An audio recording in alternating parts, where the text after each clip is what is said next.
આજનું આકાશ એકદમ શાંત હતું, જાણે કોઈ અદૃશ્ય સંકેત આપી રહ્યું હોય. આજે કંઈક અસામાન્ય ઘટના બની શકે છે. નેહા અને દિવ્યેશ હળવી મસ્કરી કરતા હતા. બહેનના ઘરે જવા માટે કારમાં બેઠા.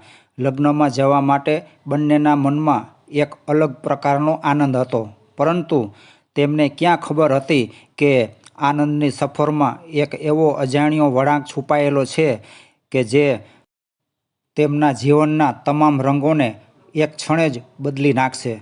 એ બંનેને તો એવું જ લાગતું હતું કે આજનો દિવસ સંપૂર્ણ આનંદથી પસાર થશે. પણ ક્યારેક જીવનની સૌથી મોટી દુર્ઘટનાઓ એ જ ક્ષણે શરૂ થાય છે, જ્યારે મનમાં બધું સારું છે એવો ભરોસો સૌથી વધુ હોય. ઠંડી હવા લહેરાઈ રહી હતી અને રોડ પર સવારની ચમક સાથે સૂર્ય સાંજની સુખદ સંધ્યા તરફ આગળ વધી રહ્યો હતો. નેહા અરીસા સામે ઊભી રહીને વાળ સરખા કરતી હતી. પાછળથી એનો પતિ દિવ્યેશ ટાઈ બાંધતો બોલ્યો, "ઓછામાં ઓછું આજે તો સમયસર તૈયાર થા, નહીતર મારી બહેનના લગ્નમાં બધાનું ધ્યાન તારા પર જ જશે." નેહાએ હસીને દિવ્યેશના ખભા ઉપર ટપલી મારી, "તારા વગર કશું પૂરું થાય છે ખરું? તને પણ તૈયાર થવામાં તો વધારે સમય લાગે છે." બંનેની આંખોમાં એકબીજાની મીઠી મસ્કરી છલકાતી હતી. આજે દિવ્યેશની બહેનનો લગ્ન સમારંભ હતો. સમગ્ર પરિવાર ત્યાં પહોંચી ગયો હતો. ફક્ત દિવ્યેશ અને નેહાને જ થોડું મોડું થયું હતું. રસ્તા પર ડ્રાઈવ કરતા બંનેના મનમાં આનંદ હતો. કારની અંદર નેહાએ તેના ગમતા ગીતો ચાલુ કર્યા. દિવ્યેશ હંમેશા જાણતો હતો કે કોઈ પણ સફરમાં નેહાને ગમતા ગીતોની પ્લે લિસ્ટમાં જ સાચી મજા આવે. દિવ્યેશ રોડ પર શિફતપૂર્વક ગાડી ચલાવી રહ્યો હતો. દૂરથી બારાતમાં વાગતા બેન્ડવાજા જેવી ધૂન સંભળાઈ રહી હતી. નેહા બોલી, "સાંભળ્યું? આજનો દિવસ કેટલો સારો છે. મને લાગે છે કે આજનો દિવસ ખૂબ સારો રહેશે." દિવ્યેશે નેહા પર એક નજર કરીને જોયું. હા, બધું જ સારું થશે. તેની નજરમાં પ્રેમ તો હતો, પણ ક્યાંક મનના ખૂણામાં કારણ વગરની થોડી ચિંતા પણ હતી.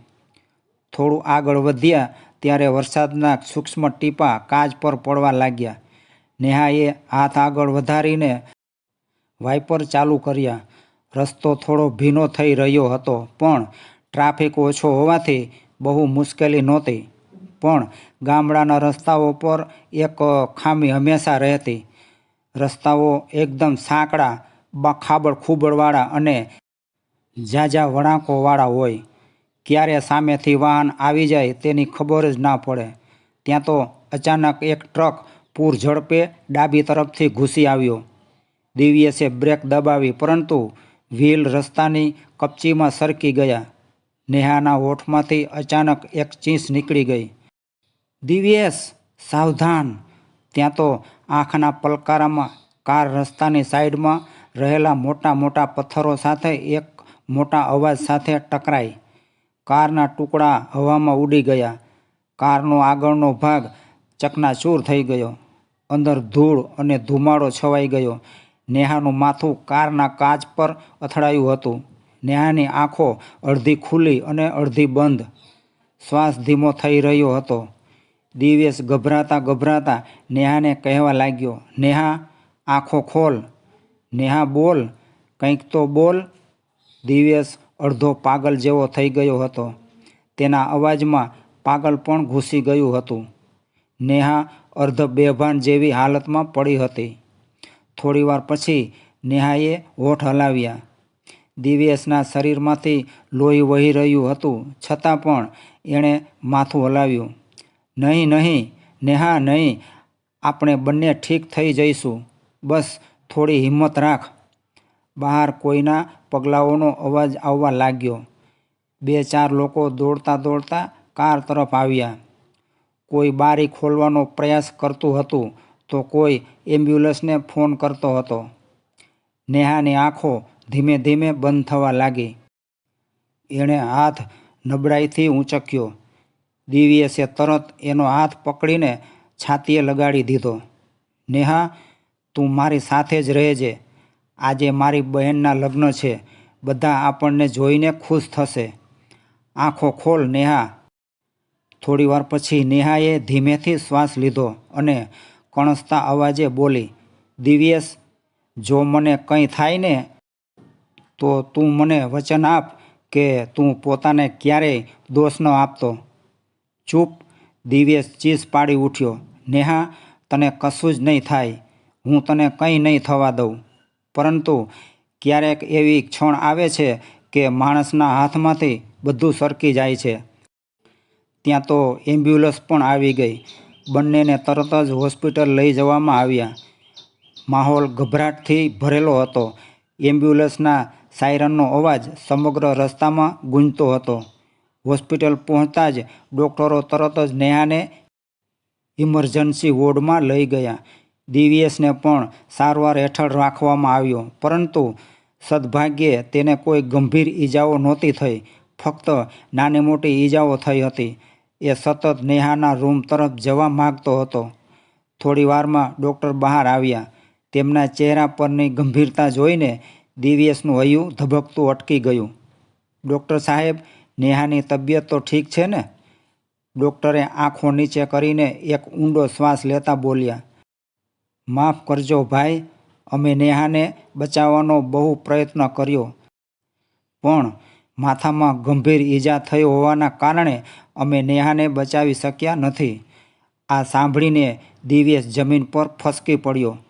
તેની નજર ધૂંધળી થઈ ગઈ. તેના હૃદયને એક જોરદાર આંચકો લાગ્યો.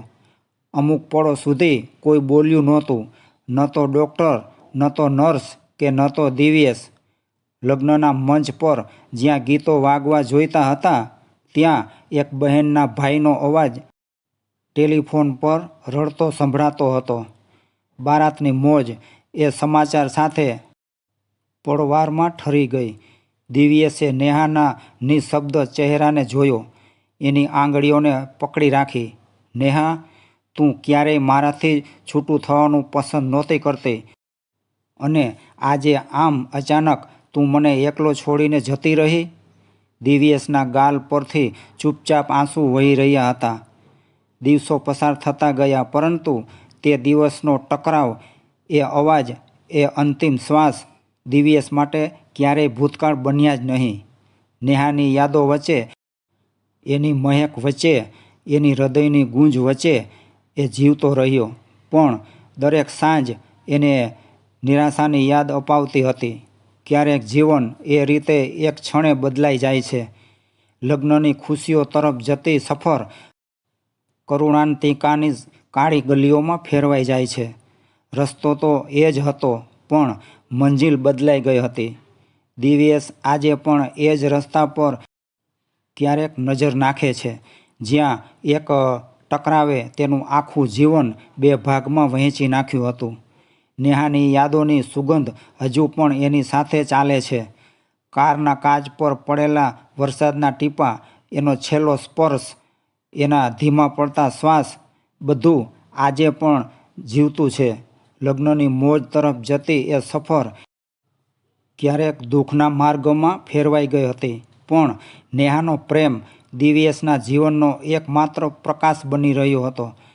સમય ઘણું બદલી દે છે, પરંતુ ક્યારેક યાદો એવા ઘા મૂકી જાય છે કે માણસ આગળ વધે પણ હૃદયના ખૂણામાં ગોજારી ઘટનાની યાદો હંમેશને માટે ધરબાયેલી રહે છે, જ્યાંથી જીવન ફરી સંપૂર્ણપણે પૂર્વવત ક્યારેય ન બને. મિત્રો, જો આ વાર્તા તમને પસંદ આવી હોય તો વિડીયોને લાઇક, શેર અને ચેનલને સબસ્ક્રાઈબ કરવા વિનંતી. જય દ્વારકાધીશ.